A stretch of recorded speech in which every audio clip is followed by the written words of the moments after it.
فالآن باشروہن وابتغوا ما کتب اللہ لکم وکلوا واشربوا، اب سحری کا حکم آ گیا، وکلوا واشربوا حتی یتبین لکم الخیط الابیض من الخیط الاسود من الفجر، اور کھاتے رہو اور پیتے رہو یہاں تک کہ تمہارے لیے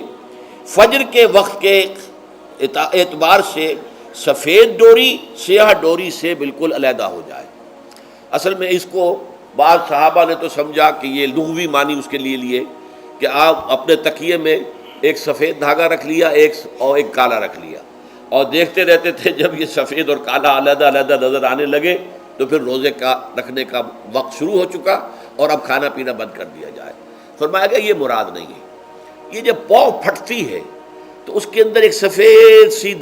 لکیر جو ہے افق کے اوپر آتی ہے، یہ ہے مراد کہ وہ جو سفید لکیر ہے وہ ظاہر ہو جائے اور وہ رات کے اختتام کا گویا کہ ایک اعلان اور علم بن جائے۔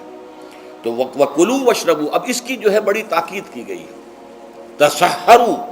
فَإِنَّ فِي السَّحُورِ بَرَكَةٌ، سحری ضرور کیا کرو، اور یہ در حقیقت برکت کا ذریعہ ہے۔ یہ بھی آپ نے فرمایا ہمارے اور یہود کے روزے کے مابین جو فرق ہے وہ سحری ہے۔ یہ سحری چونکہ روزہ جو ہے وہ فجر سے لے کر اور غروب آفتاب تک ہے، طلوع آفتاب سے نہیں، فجر سے، جبکہ وہ سفیدہ سحر جس کو ہم کہتے ہیں نمودار ہو جائے۔ طلوع آفتاب کا بھی 1.5 گھنٹے بعد ہوگا کہیں جا کر، لیکن اس وقت جو ہے روزہ شروع، غروب آفتاب پر ختم۔ اس حوالے سے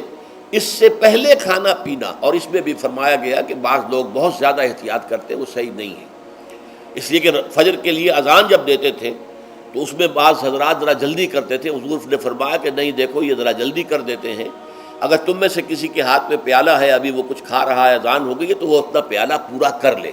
اس میں بھی تشدد کی ضرورت نہیں، جیسے کہ اس سے پہلے ہم پڑھ چکے یسروا ولا تعسروا یرید اللہ بکم اليسر ولا یرید بکم العسر، اللہ تمہارے ساتھ آسانی چاہتا ہے، سختی نہیں چاہتا۔ تو اسی طرح فرمایا وَكُلُوا وَاشْرَبُوا حَتَّى يَتَبَيَّنَ لَكُمُ الْخَيْطُ الْأَبْيَضُ مِنَ الْخَيْطِ الْأَسْوَدِ مِنَ الْفَجْرِ ثُمَّ أَتِمُّوا الصِّيَامَ إِلَى اللَّيْلِ، پھر اب روزے کو پورا کرو رات تک۔ إِلَى اللَّيْلِ میں پھر بڑی بحثیں ہوئی ہیں۔ اس لفظ کی مناسبت سے اہل تشیع اس کے قائل ہیں کہ جبکہ خوب اندھیرا ہو جائے، لیکن اہل سنت کا اجماع ہے کہ غروب آفتاب اس سے مراد ہے، اس لیے کہ آغاز رات کا غروب آفتاب کے ساتھ ہے۔ اور اس میں بھی احادیث کے اندر آیا ہے کہ تعجیل کرنی چاہیے۔